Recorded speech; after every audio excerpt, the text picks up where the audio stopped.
在地人在地前来讲，第3届的山国灯光节开始了。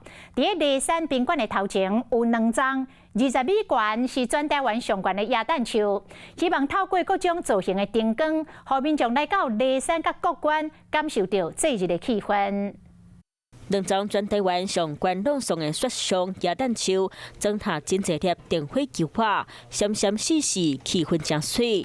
全国山国灯光节正式开跑，伫梨山宾馆进前，关于28公尺的雪上树，将做上大焦点。今年的山谷灯光节融入在地的元素，吸引很多游客。 点到山国带动梨山地区的观光，连续3年举办山国灯光节。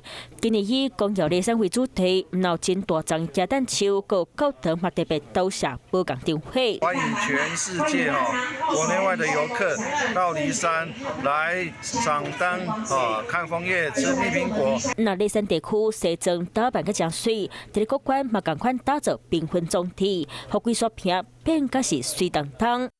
Hello， 我是林仙怡。想要抢先掌握最及时的新闻资讯吗？赶快订阅、按赞、开启小铃铛，锁定华视新闻 YouTube 频道。